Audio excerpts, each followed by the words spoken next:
Hello guys, my name is Xavier Effiong from c.r.k, and in this video I want to tell you what I learned from the ancient British building society.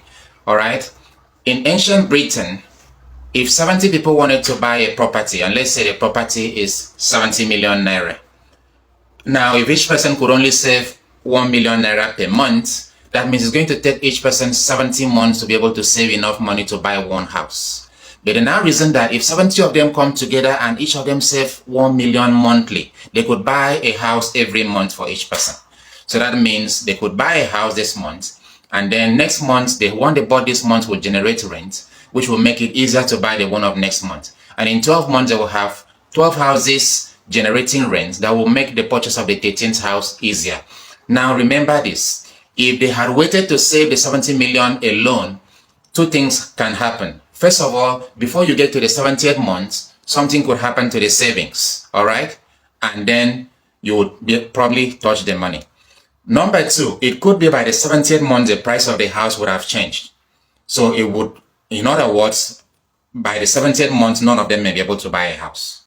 But by coming together, they can buy a house now and be able to make money.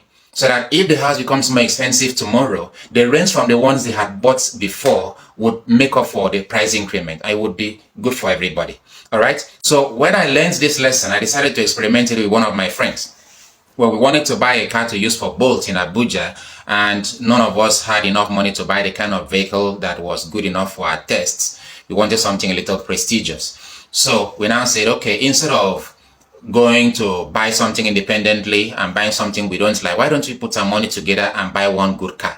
Okay, so we bought the car, we registered a partnership in our both names, and then one week he will do 6 a.m. to 6 p.m. and then we will meet at one junction in Abuja, and I'll take over and do 6 p.m. to 6 a.m.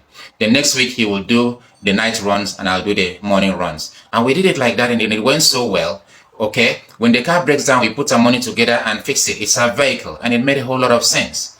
Okay, until we either decide to keep doing it or to sell off the vehicle and then part our ways. Okay, now when we wanted to do this for home ownership, we needed to find some credible developers that can give us peace of mind about verification of title, demolition, and all the other risks associated with investing in real estate in big cities. Okay, so that's how we decided to build c.r.k. When you visit c.r.k, you will see a list of property from different estates available for co-ownership. So on c.r.k, you can buy a whole house, or you can buy a fraction of a house. You can buy a whole apartment, or you can buy a fraction of an apartment. You can take a mortgage to buy a whole house, and you can take a mortgage to buy a fraction of a building. Okay, when you get to c.r.k, click on the FAQs to read all the questions and answers we have concerning this. People have asked a lot of questions, or we've answered most of those questions there. All right. Again, visit www.c.r.k or get back to the person who sent you this video. All right, friends, that's it from me. My name is Xavier Effiong from c.r.k, and I'll see you guys in the next video.